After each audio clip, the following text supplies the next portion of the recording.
dread loom.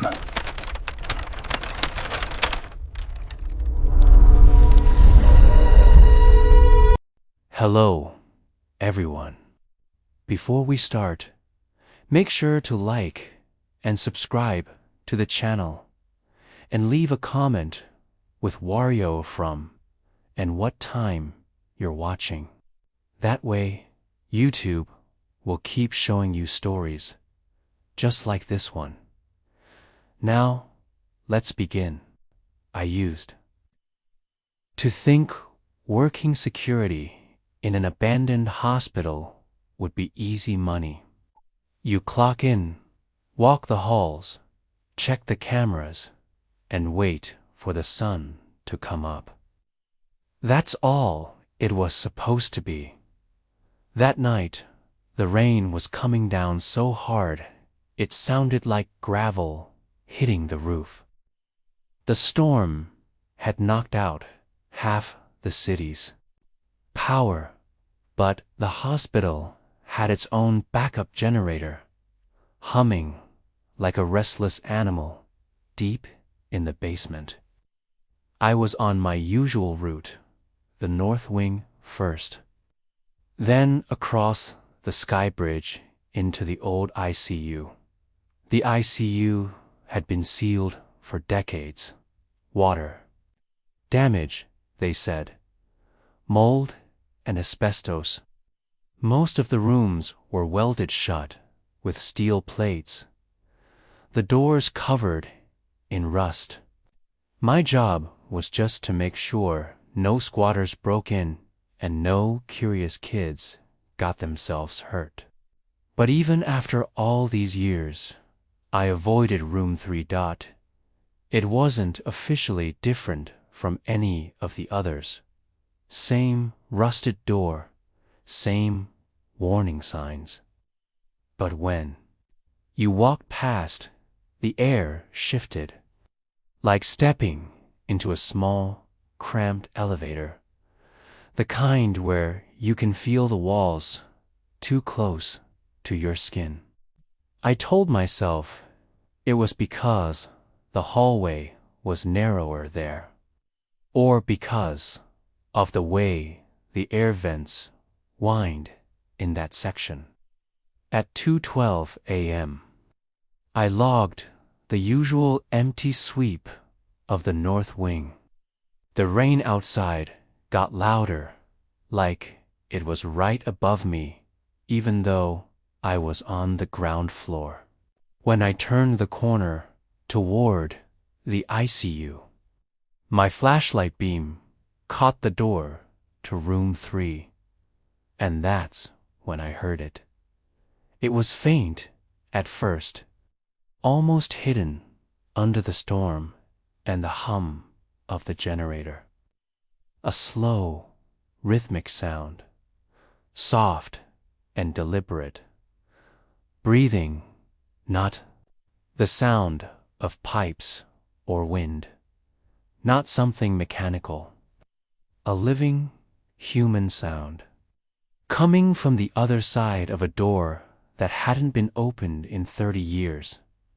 I stood there, soaked in cold sweat, my radio silent, and for the first time in that building, I felt the weight of something alive where nothing should have been.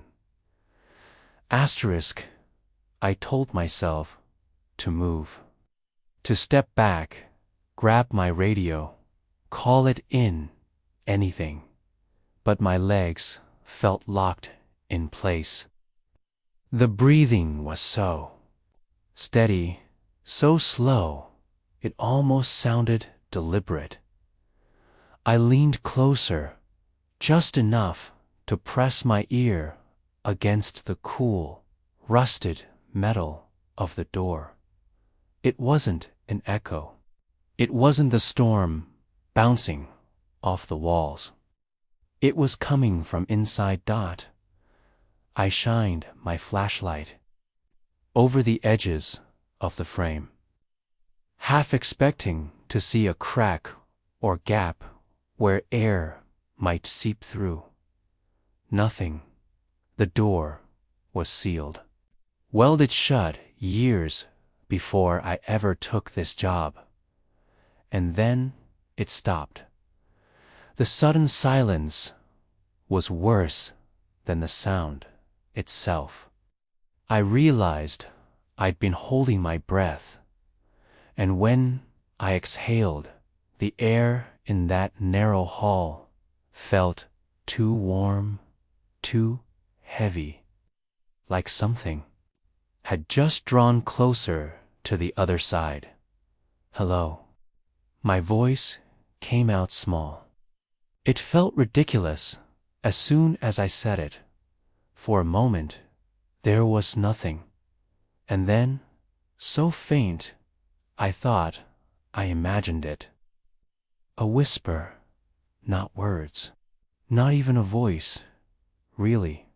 Just the sound of something moving right up to the door. As if it were leaning in, listening back. A sharp clang broke the moment. My flashlight slipped from my hand and hit the floor, the beam spinning wildly down the hall. The sound echoed so loud it made me flinch. I grabbed the light and stumbled back, forcing my eyes away from the door.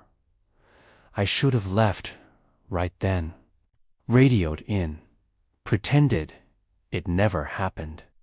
But something in me, a mix of fear and something else, made me look one last time, and in the beam of my flashlight, I saw it.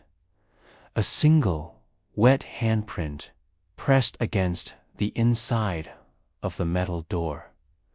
Fresh, dripping, right at the level of my own face.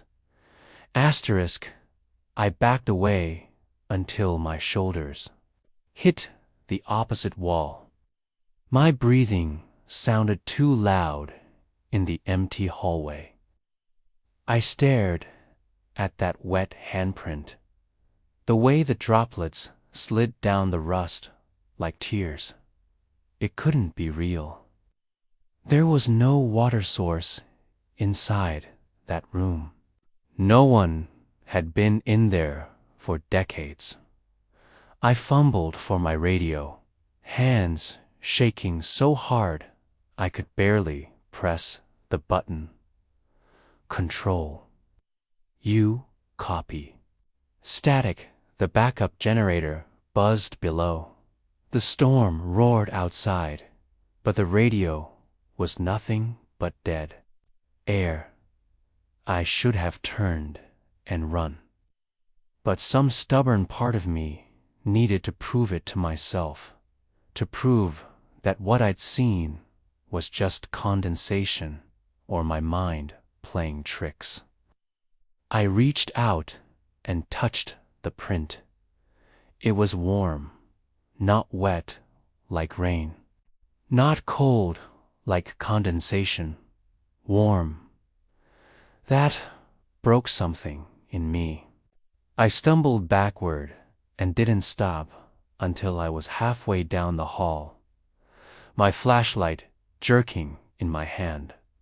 I couldn't hear breathing anymore, but the silence was worse. Like whoever, whatever had been there was holding its breath now, listening to me leave. I didn't finish my rounds that night. I went straight back to the security office, locked the door, and stared at the monitors until morning.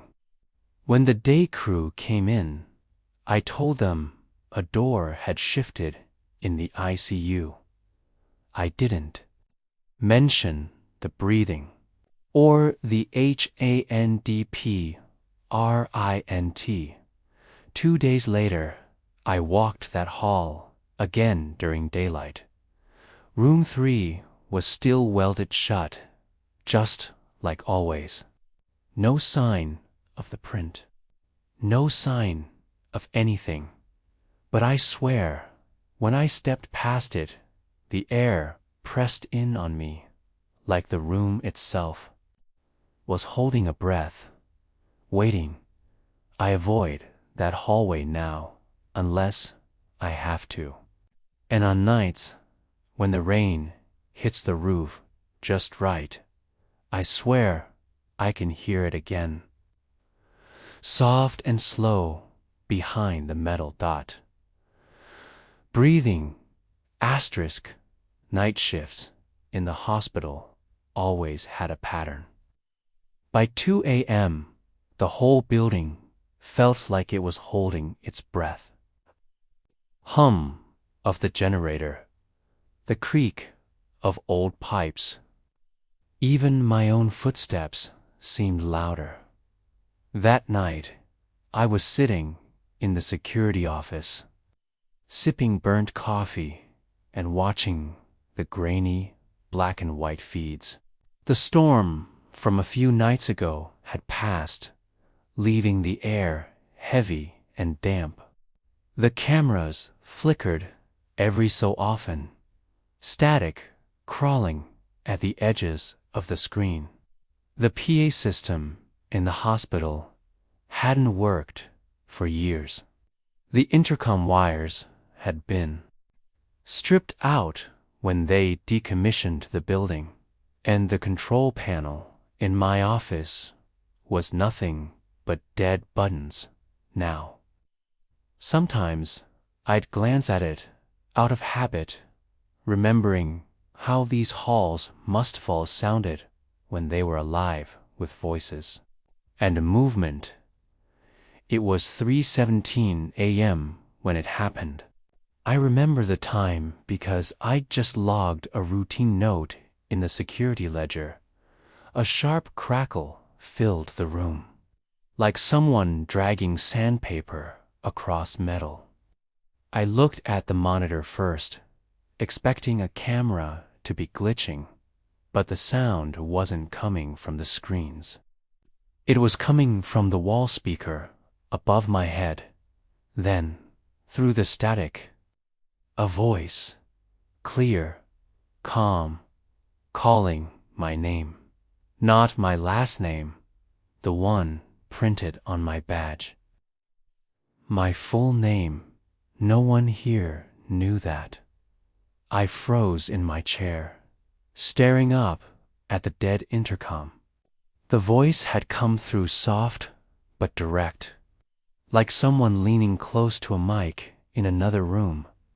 The static fizzed once, then silence. The office felt too small, like the walls had shifted closer. For a long moment, I didn't move. Then I grabbed the radio and keyed it.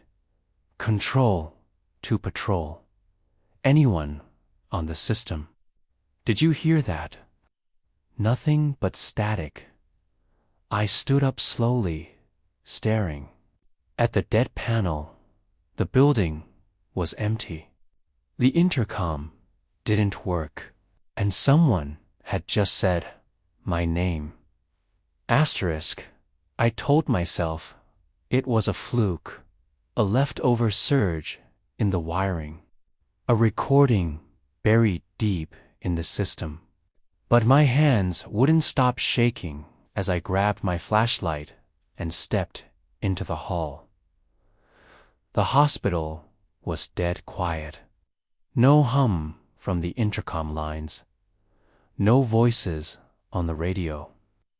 Just the sound of my boots on the old tile and the faint drip of water.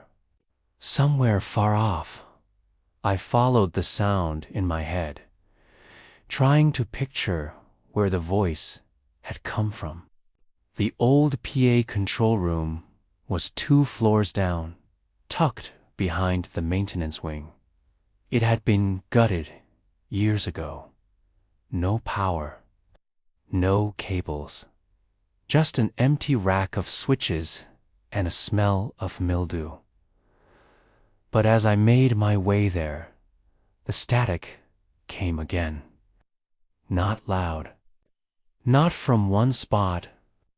It slid down the hallway like a whisper of electricity in the walls. And then, my name again, closer this time. I stopped walking. My flashlight beam shook across the peeling paint and broken signage.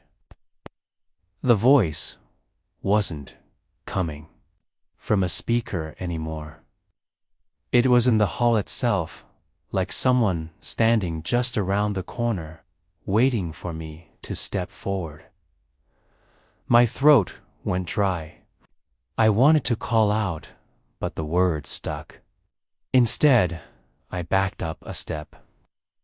The air behind me felt heavier, colder, like something was right there in the space I just left. I spun fast, the light slicing through the dark. Nothing, just the empty corridor stretching behind me. The static hissed one last time, and the voice spoke again, soft, almost gentle. Don't leave. My chest tightened like someone had grabbed me by the ribs. I turned and ran, boots slamming against tile, the sound of my breath filling the halls. I didn't stop until I hit the security office and slammed the door shut. The intercom stayed silent the rest of the night. I sat in that chair until the sky turned gray. My hands never left the edge of the desk. Every sound, the hum of the generator, the crack of old pipes, made me flinch. At 6:05 a.m., the day crew arrived. I didn't mention what happened. I told them the storm had caused static in the lines. A power surge. Anything but the truth. Because the truth sounded insane, even in my own head. That evening, before my shift started again, I walked down to the old PA control room in the daylight. The door was rusted and swollen, and when I pushed it open, the smell hit me, old dust, mildew, and rot. The room was empty. No cables, no boards. No boards, no power, and there, in the center of the wall, where the old wiring used to run, someone had carved 3 words into the flaking paint. My full name, no date, no symbols, just my name. I stood there for a long time. My stomach knotted so tight I thought I might be sick. I reached out without thinking and touched the letters. The paint flaked under my fingertips, but the carving was fresh. I haven't heard the intercom since that night, but sometimes, when the building is too quiet, I catch myself holding my breath, waiting for the static to crackle again. And every time I walk past that empty control room, I feel it like someone's on the other side of the wall. Close enough to whisper sometimes. I think about what the voice said. Not my name. Not the way it sounded like someone who knew me. Just those 2 words. Don't leave. I wish I could say I haven't thought about what happens if I listen. Asterisk. There's a waiting room near the old main entrance of the hospital. Even now, with the building empty, I hate walking past it. It still looks the same as it must have 30 years ago. Cracked vinyl chairs bolted to the floor. A scattering of old magazines turned to mush by time. A desk with a bell that hasn't rung in decades. The windows are so dirty, they make it feel like dusk inside, even in the middle of the day. The day they shut this place down. They locked the doors and left everything as it was. No one came back to clean it up. No one even cleared out the personal stuff. Sometimes, on my night rounds, I see the ghost of what it must have looked like. Families clutching coffee cups. Nurses with clipboards. People sitting there, hoping for good news. That night, I was walking my usual route at 3 a.m., the hour when the whole building feels furthest from the world outside. My flashlight's beam cut across the waiting room, and I caught myself thinking how empty it looked, until it wasn't Dot. At first, I thought it was a trick of the light. But when I stepped closer, I saw her. A woman, sitting perfectly still in one of the old vinyl chairs. She wasn't dressed like a ghost. No flowing white gown, no tricks of the eye. Just a plain skirt, a cardigan, her hands folded neatly in her lap. I'd done my sweep less than 5 minutes earlier. The whole building was locked. There was no way she'd gotten in. She turned her head slowly toward me, and her voice, when it came, was soft. "What time do visiting hours start?" Asterisk. Her question hung in the air, fragile as dust. For a moment, I forgot how to speak. My mouth opened, but no words came out. She was looking right at me, waiting patiently, as if I was supposed to know the answer. This hospital is closed. I finally managed. My voice sounded too loud in the dead air. There are no visiting hours anymore. She tilted her head slightly, the way people do when they don't understand. Her hands stayed folded, her posture perfect, like she'd been sitting there for a very long time.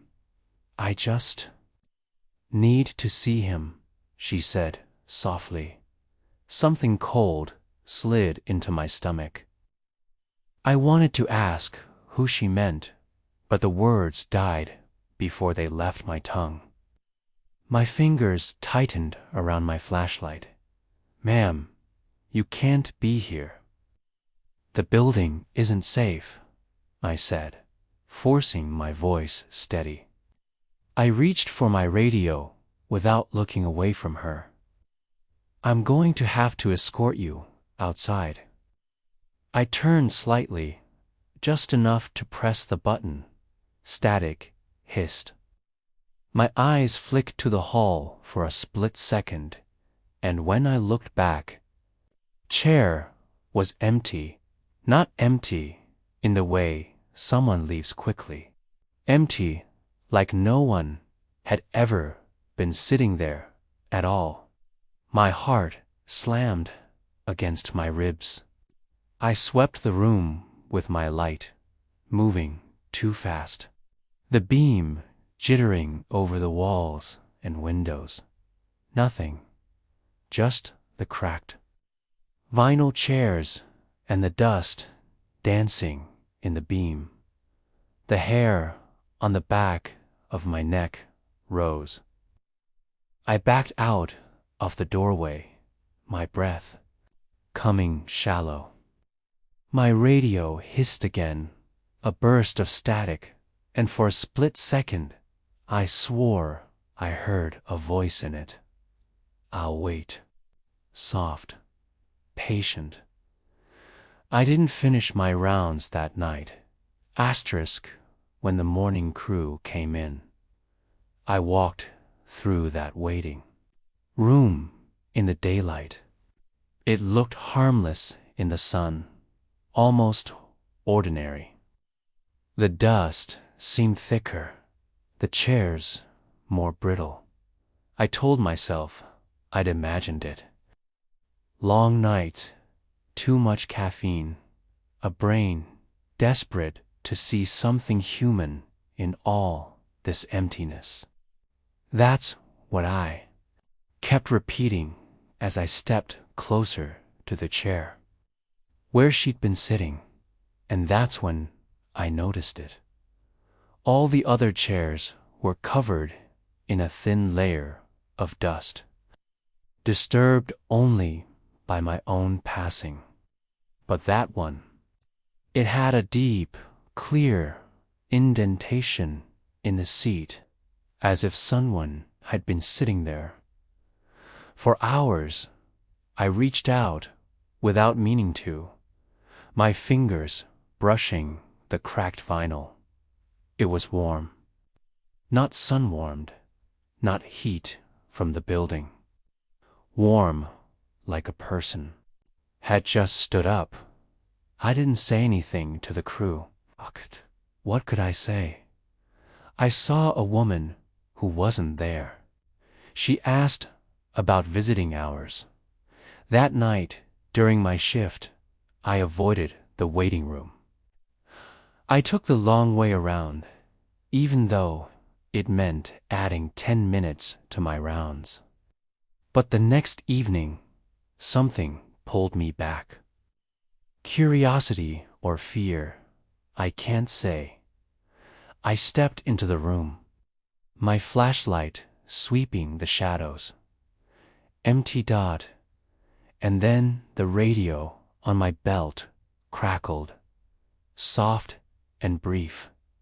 Not words, not static, just the faint sound of someone clearing their throat. The way you do when you've been waiting a long time to speak. I turned it off and left the room without looking back. Even now, I think about the way she sat there, so calm, so patient, and I wonder who she was waiting for, or worse, if she's still waiting.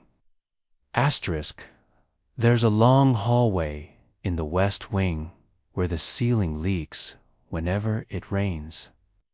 The tiles are warped and swollen, and the smell of mildew never really leaves. It's the kind of place that makes you want to finish your rounds faster. That wing also has the best camera coverage in the whole hospital. 6 different angles watching the same stretch of corridor, overlapping slightly, so there are no blind spots. I used to like that. It made me feel safer, knowing every inch of that hallway was visible from my little office. One night, around 2:30 a.m., I was flipping through the feeds during a routine check. Everything was quiet. The kind of stillness where the air feels too thick. Then, on camera 3, I saw movement. A man in a faded hospital gown walking slowly down the west wing hallway. Barefoot, his head bowed like he was counting the tiles. As he went at first, I thought it was a trespasser, but the way he moved made me pause. He didn't look lost or hurried. He looked deliberate, like he knew where he was going. I switched to camera to track him as he passed into the next frame. His pace stayed steady, his posture unchanged. My radio was already in my hand when something caught my eye. Camera 3 flickered, just for a second. And in that second, the same man stepped into the hallway again. Same gown, same bowed head, same pace, except now there were two of him, one walking away toward camera 4, and one starting again. Like the first never happened. I froze, my thumb hovering over the radio. The man on camera 4 kept moving, his steps in perfect rhythm. And the one on camera 3 followed exactly the same path. Seconds behind, like a loop, I couldn't stop. Asterisk, I stared at the screens. But there was none. Both figures followed the exact same steps, the same bowed head, the same limp in the left foot, even the slight flutter of his gown at the knees. Identical. I flipped between camera angles, trying to catch where the loop ended. But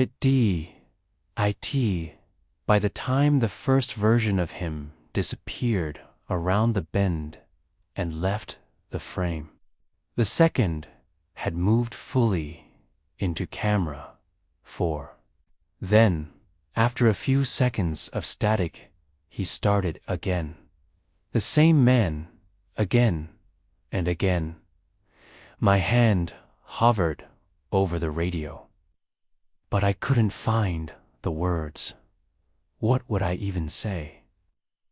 There's a patient looping himself down the hallway. The fourth time he appeared, I stood up. I had to see it with my own eyes. I grabbed my flashlight and headed down the west corridor.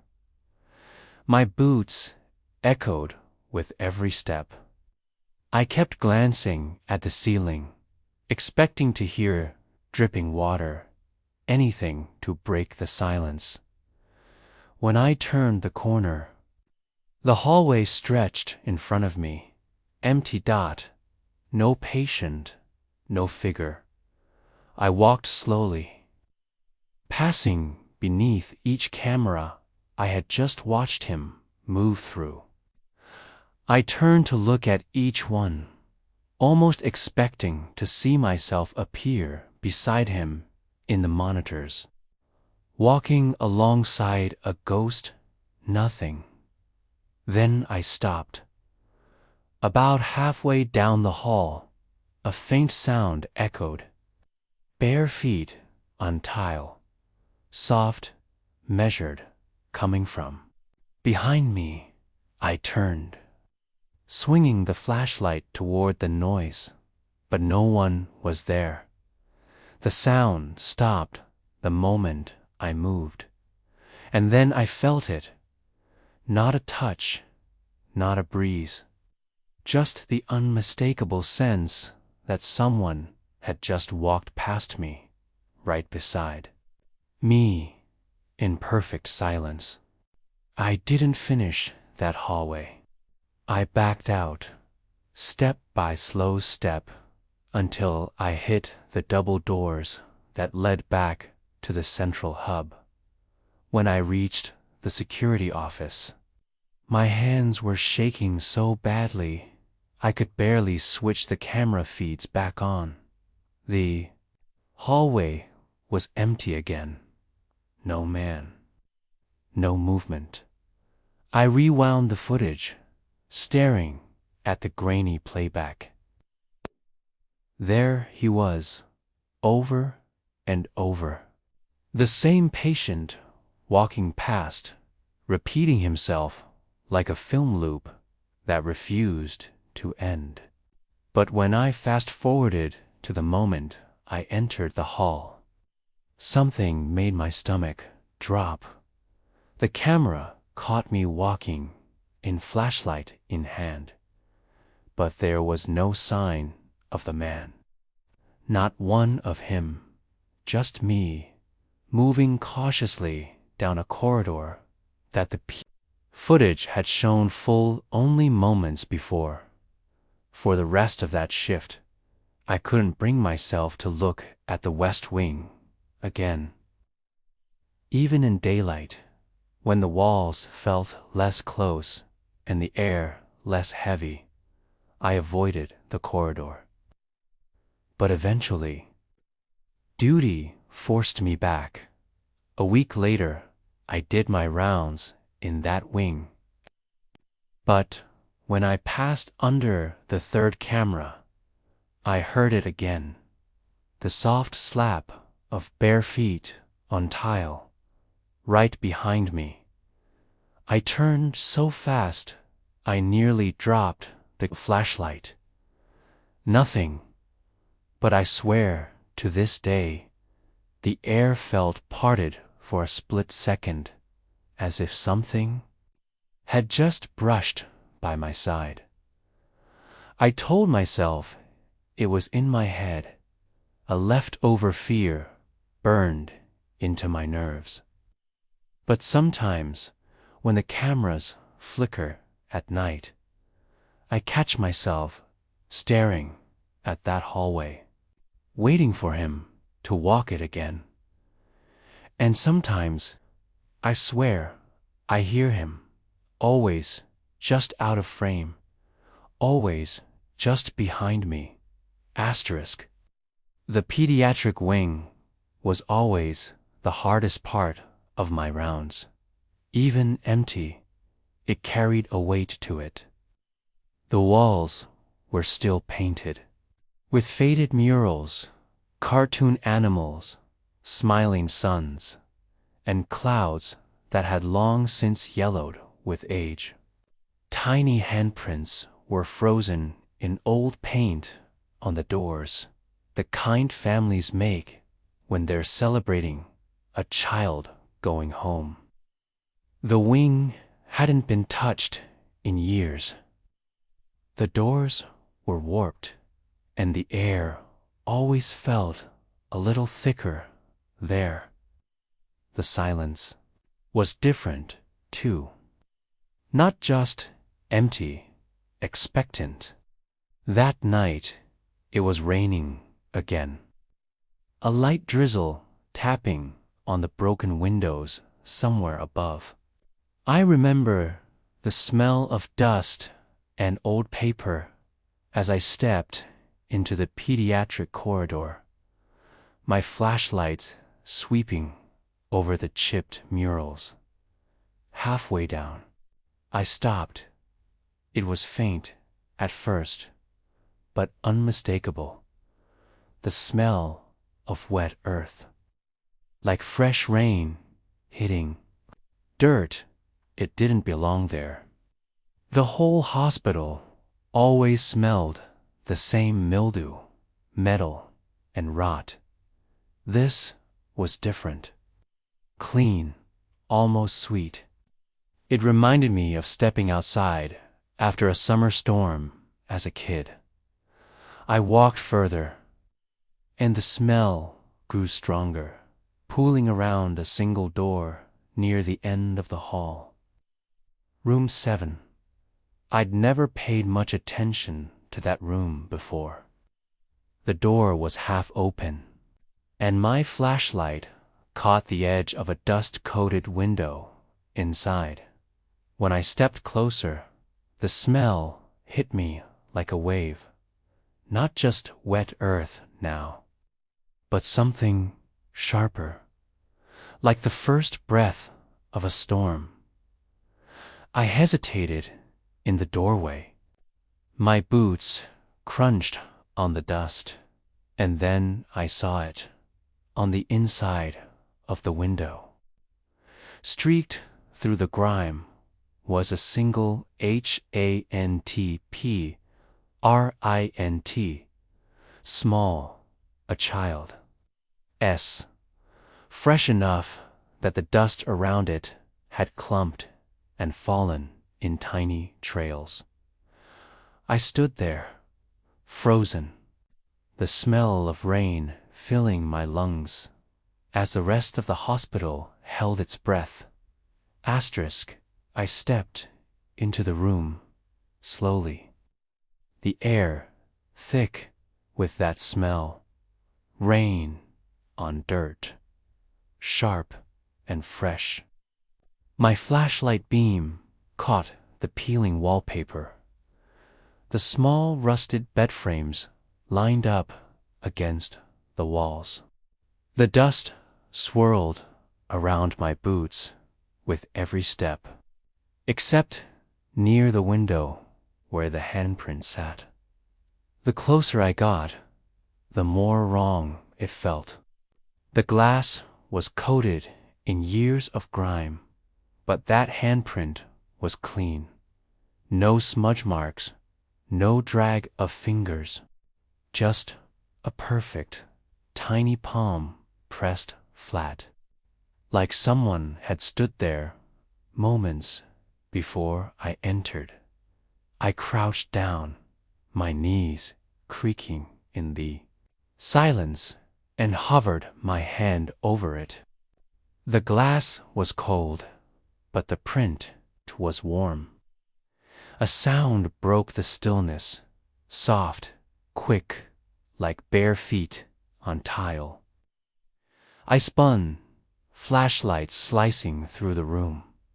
Nothing, just the open door. The hallway beyond.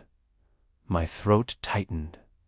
I turned back to the window, and for half a second, my breath caught in my chest. The handprint wasn't alone anymore. A second print, slightly larger, had appeared just beside it, the dust around it still crumbling in slow motion. I staggered, nearly tripping, over a bed frame, my light shaking over the walls. My instincts screamed to run, but something about that second print rooted me to the spot. It wasn't the same as the first. It wasn't a child's dot. It looked like an adult's hand, placed there gently, like someone resting their palm beside. The smaller one, the smell of rain grew stronger, filling the room until it felt like the air itself was wet. I backed into the hall, my breath ragged, never turning my back to the window until I was out of sight, and just before the doorframe swallowed it, I heard it, a soft, childish giggle. I didn't go back into room 7 that night. I finished my rounds as fast as I could, my mind replaying the sound of that soft giggle over and over. When the morning crew came in, I told them about the smell. I didn't mention the prints, didn't mention the sound, just said there might be a leak somewhere causing the dampness. Later that day, before heading home, I walked the pediatric wing in the daylight. The smell was gone. The air was heavy and stale again, the way it always was. When I reached room 7, the window was the first thing I checked. No handprints, not the small one, not the larger one. Just a thick coat of dust, undisturbed, as if nothing had touched it in years. I stood there for a long time, staring at that glass, waiting to see if something would happen, waiting for that smell to come back. It didn't. But when I turned to leave, my boot scuffed against the floor, and I noticed something that made my chest tighten near the base of the wall. Hidden under a layer of grime were faint streaks on the tile, like small, bare feet had stood there. I crouched and brushed some of the dirt away. The outlines were faint, worn by time, but they were there. One set small, one set larger, side by side. I didn't clean them off. I just backed away and left the wing in silence. Even now, on nights when the rain hits the roof, I smell it again. That fresh, clean scent of earth after a storm. And sometimes, when it's quiet enough, I hear the echo of that soft laugh at the edge of the pediatric hall. Not mocking, not menacing, just happy, like someone finally had company. Asterisk, the East Wing was the oldest part of the hospital. It had been closed off, even before the rest of the building shut down.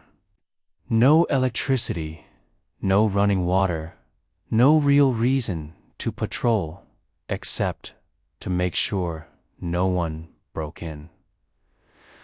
I dreaded that wing. The halls were narrow, the walls bowing slightly inward like the building was trying to breathe. Even in daylight, it felt dim, as if the sun itself couldn't find a way inside.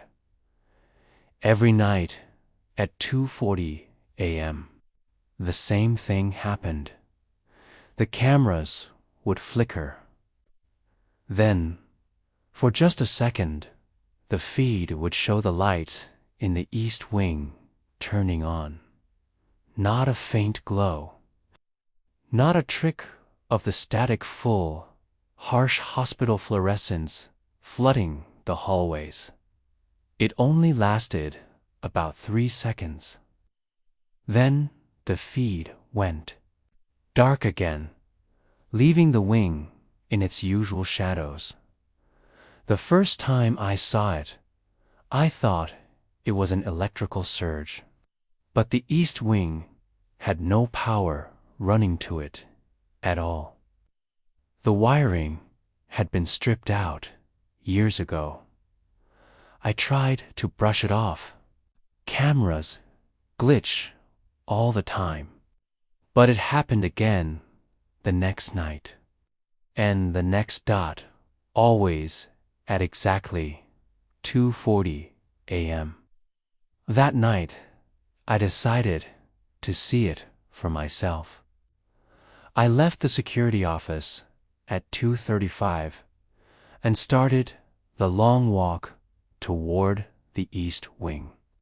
The building was silent except for my footsteps and the faint hum of the generator far away in the basement.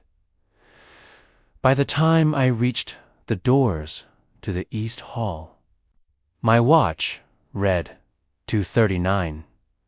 I stood there, my hand on the rusted handle, my flashlight beam cutting into the darkness.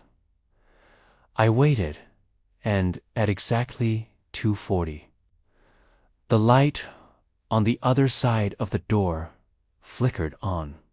For a split second, the sudden glow felt almost comforting.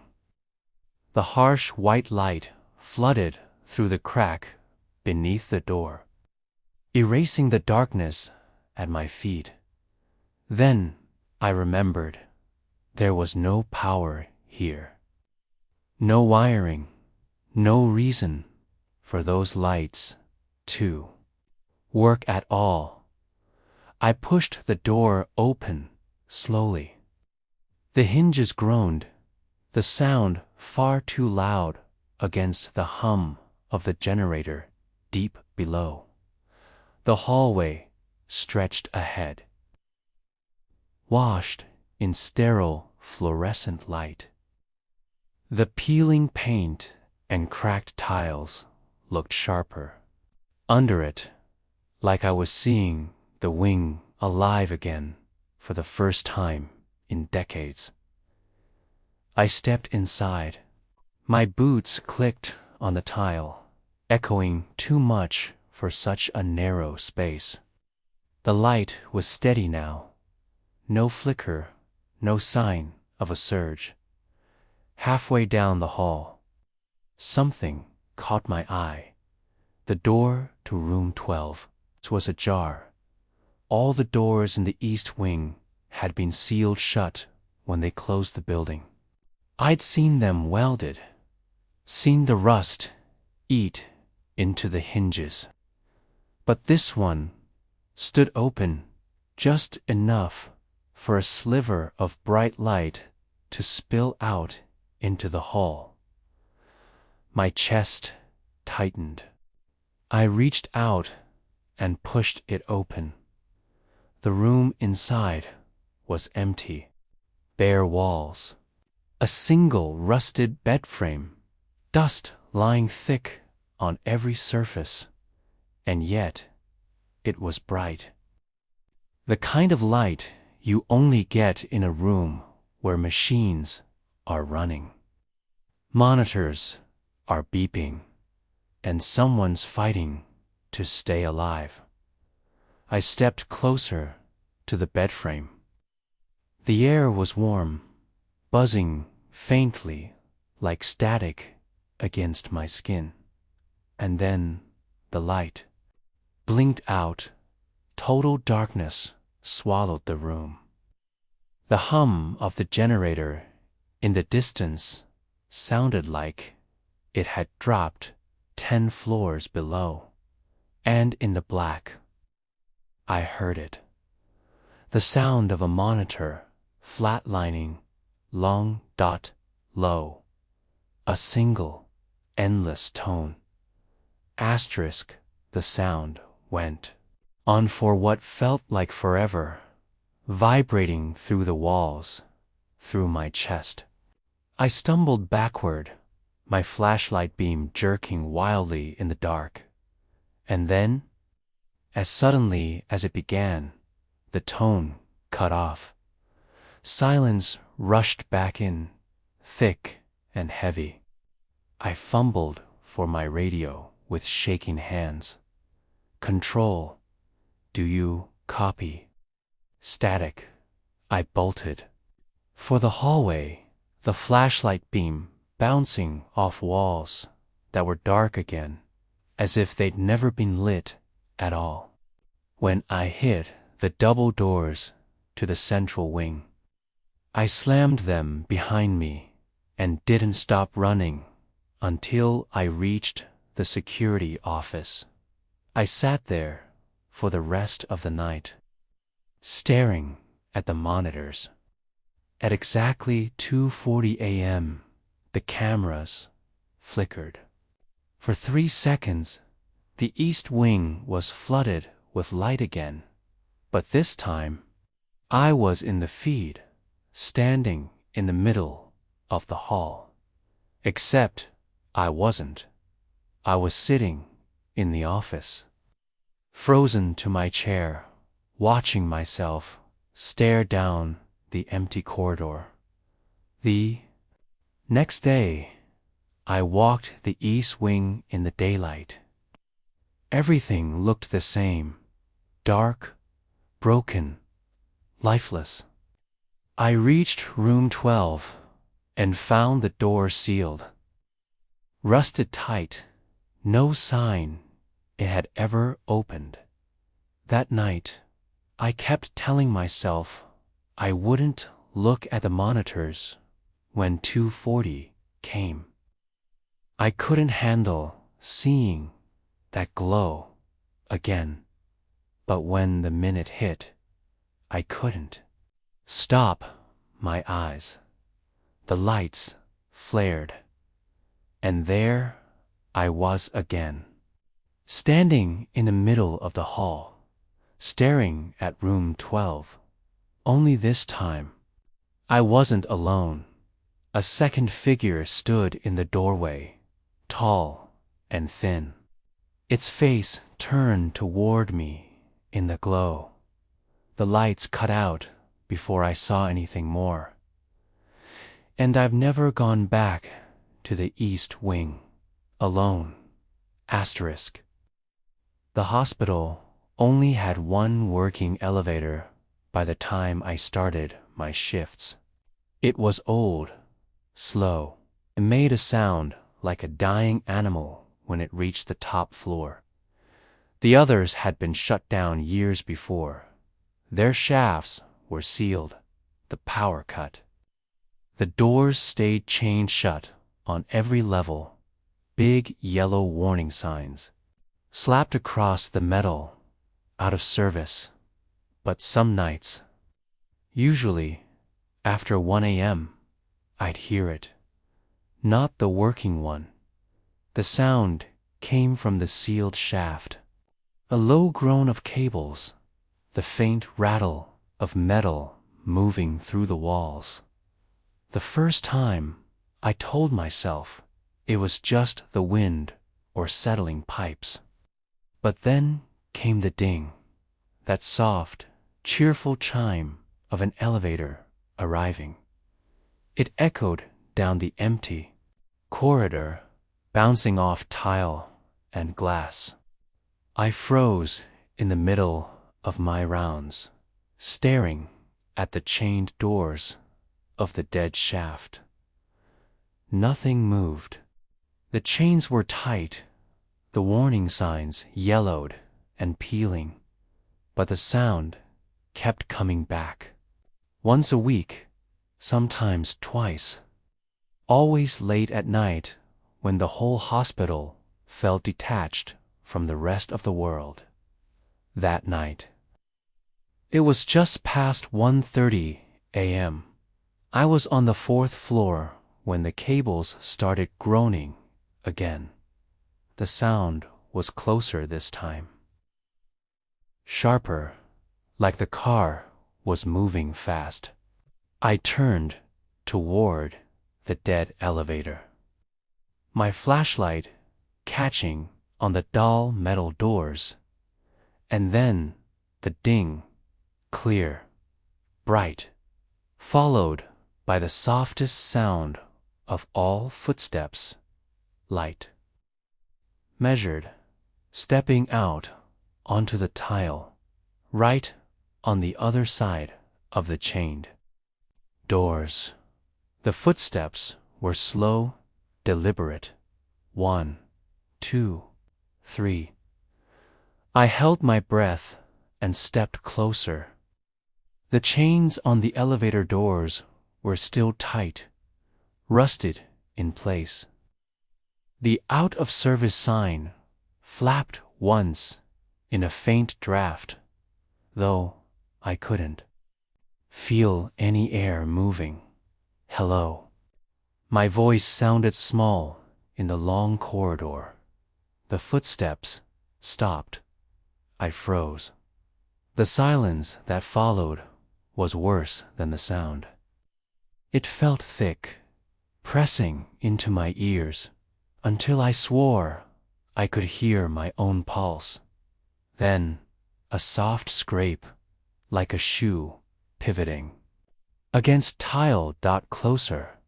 I stumbled back a step. My flashlight beam shook across the door, catching the chain links glinting, dull in the dark. And then, faint but unmistakable, came the sound of fingers brushing the inside of the metal. A gentle testing. Tap. I couldn't move. Every muscle in my body locked as something on the other side tapped again. A slow rhythm, like it knew I was listening. My hand went to my radio. But the moment I keyed it, the sound stopped. The silence felt like it had teeth. Then the ding came again, not in the hall this time. Above me, the cables groaned. The rattle of the old shaft filling the air like the elevator was shooting upward through the dead floors.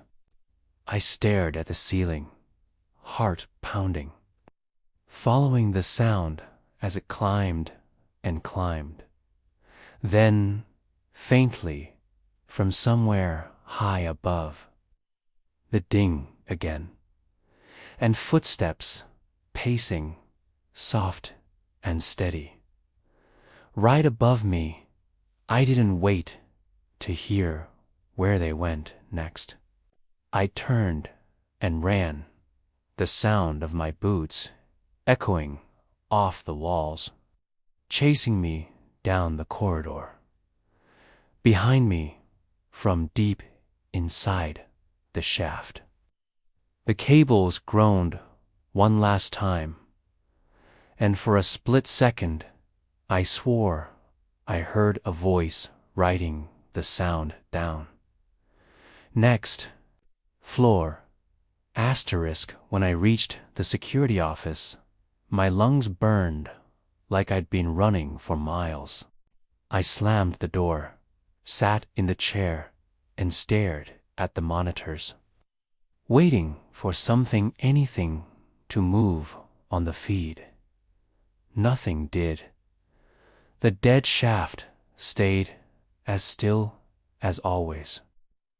The chains unmoved, the warning sign swaying faintly like it had been. Touched at 6 a.m. when the day crew came in, I walked back to the elevator in daylight. The hallway felt ordinary again, the air dry and stale. I crouched in front of the doors, half expecting to see fingerprints on the inside of the metal. Nothing, but the chain links were different. One of them, near the center, was shiny, new, like something had rubbed the rust off from the other side. I didn't report it. I didn't say a word about the footsteps or the ding that still echoed in my ears. Some things are too hard to explain without sounding like you've lost your mind. A week later, during another night shift, I was doing paperwork in the office when the sound came again. The ding. I froze. It wasn't in the hall this time. It was in the office, the tiny, cheerful chime of an elevator arriving. I turned slowly toward the wall where the dead shaft ran behind the monitors. The sound of cables hummed faintly through the plaster, vibrating the air, then, so soft, I almost convinced myself I imagined it. Footsteps, light, measured, walking away. I shut off the monitors and sat in the dark until morning, to this day. Take the working elevator without holding my breath at every floor, because somewhere between floors, in the sound of the cables groaning and the car slowing to a stop, I sometimes hear it, that cheerful little ding, and I know it isn't for me. The hospital morgue sat in the basement, 2 floors below ground level. Even when the building was alive. Few people went down there unless they had to. Now, with everything shut down, it was worse. The air felt heavy and damp like the concrete itself held on to the memories of every body that had passed through. My rounds took me down there once a night. I hated every second of it. The way the sound of my footsteps bounced too quickly off the narrow walls. The way the smell of metal never really left, no matter how long the place had been empty. The morgue drawers were still intact. Stainless steel doors lined the walls, most of them locked one night around 3 a.m. I stepped into the room and stopped cold. One of the drawers was open, not wide, just a few inches. Enough for the pale light of my flashlight to catch the edge of the metal tray inside. I hadn't been down yet that shift. No one else had access. The key to those drawers was still in the office upstairs. The air felt different that night. Not colder, thicker, like the room itself was holding its breath. I walked slowly toward my own breath sounded too loud, too human. The closer I got, the more wrong it felt. There were no drag marks in the dust on the floor. No sign anyone had been here. I reached out, fingers brushing the cold metal handle, and from inside the drawer came the softest sound. 3 slow knocks from the inside, asterisk. The sound froze me in place. 3 knocks, slow, deliberate, the kind of sound someone makes when they're not in a hurry. I yanked my hand back like the metal had burned me. My flashlight beam shook across the drawer, the light catching the dull reflection of my own pale face in the steel. Hello. My voice cracked in the thick air. Silence. I swallowed hard, forcing my hand back to the handle. The metal was colder now, biting against my fingertips. With a deep breath, I pulled. The drawer slid out smoothly, far too smoothly for something untouched in years. The tray inside was empty. I stared at it, my heart hammering so hard I thought I might be sick. Empty, just a cold metal slab and the faint smell of disinfectant that shouldn't have lingered this long. I started to push it back in, my palms slick with sweat, when I heard it again. Not a knock this time, a whisper right at my ear. Don't close it. I spun around, flashlight beams slashing through the morgue. Nothing. Just rows of drawers and the faint hum of the air vents.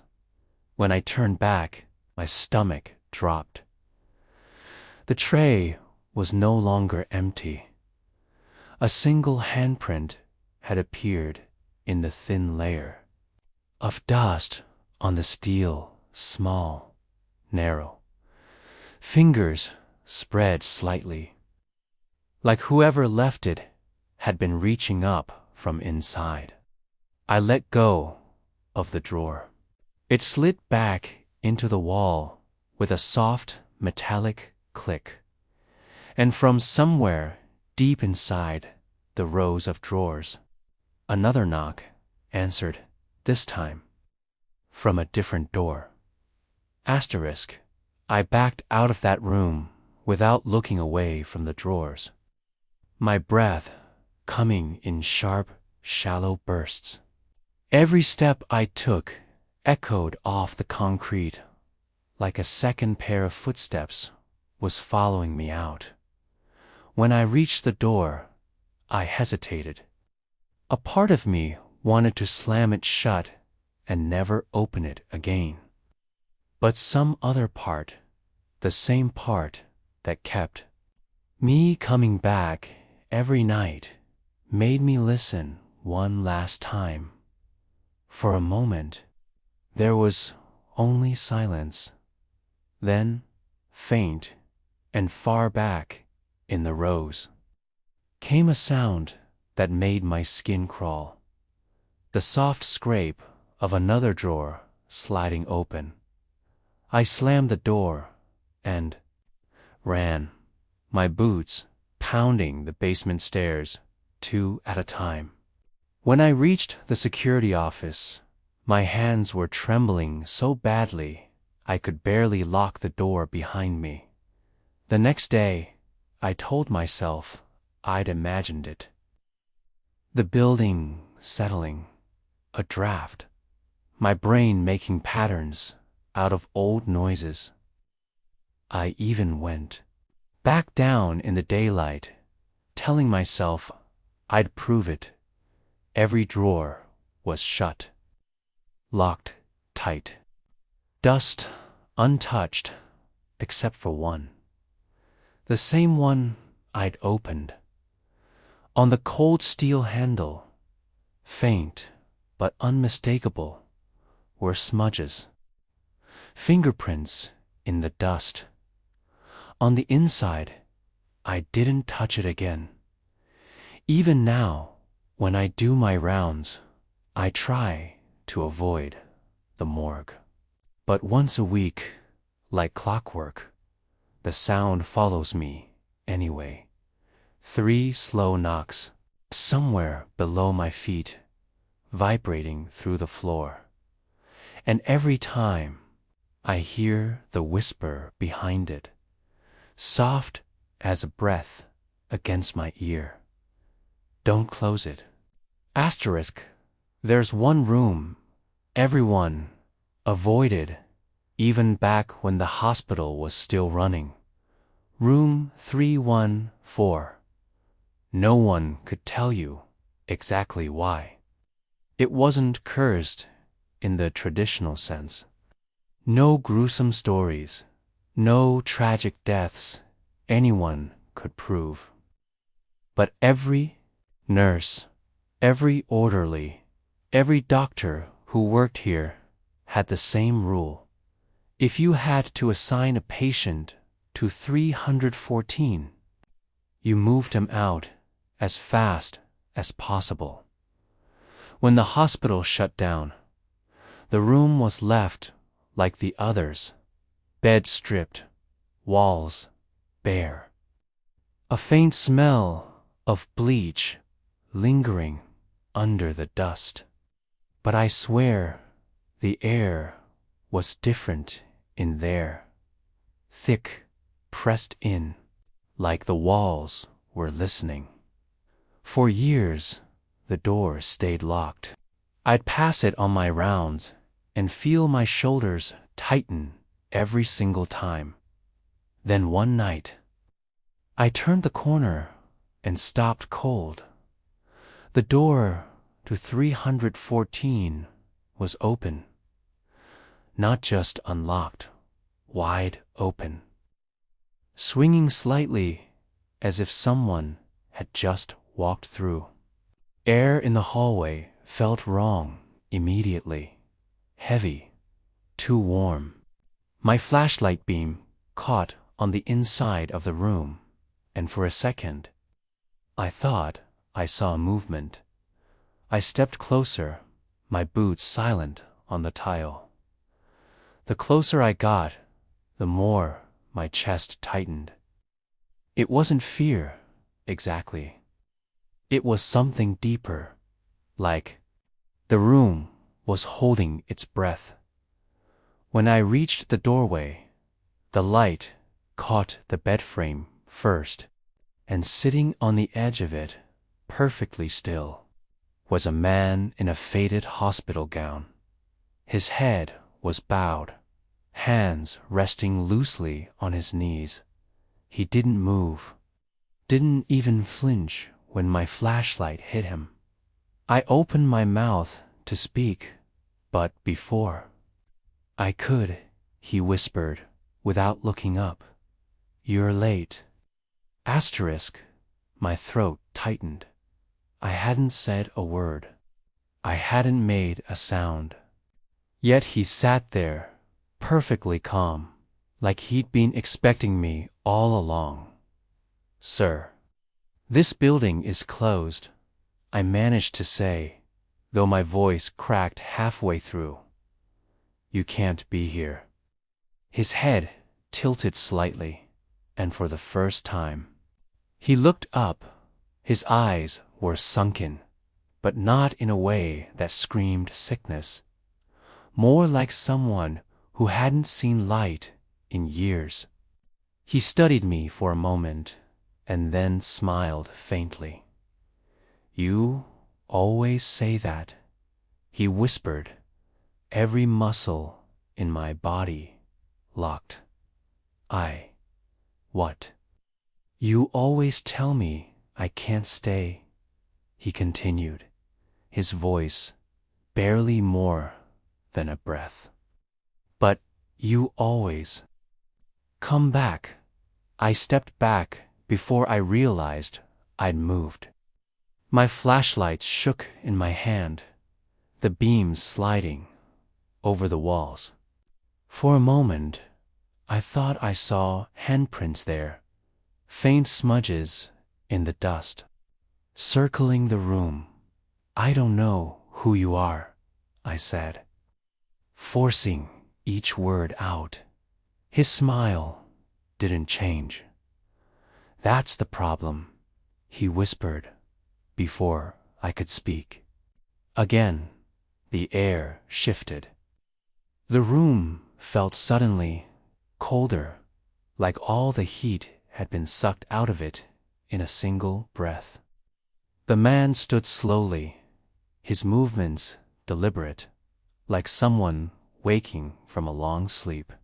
He stepped toward me once. The sound of his bare feet on the tile was deafening. "Don't be late next time," he said. I blinked, and the room was empty. The bed, the walls, no man, just me standing in the doorway of 314. My flashlight beam catching the faintest disturbance in the dust where someone had been sitting moments before. Asterisk, I didn't move for a long time. My body felt locked in place, my breath shallow in the heavy air of 314. The room seemed smaller now, the walls leaning in closer the longer I stood there. Finally, I forced myself to step inside. The tile creaked under my boots, the sound far too loud. I reached the bed and stared at the spot where he had been sitting. There was no indentation, no sign of weight, but the dust on the floor told a different story. 2 faint footprints led away from the bed. They stopped at the doorway where I had been standing, and then nothing, like he'd walked right into me, or through me. I backed out into the hallway, my flashlight beam catching on the edges of the open door. I wanted to slam it shut, to lock it forever.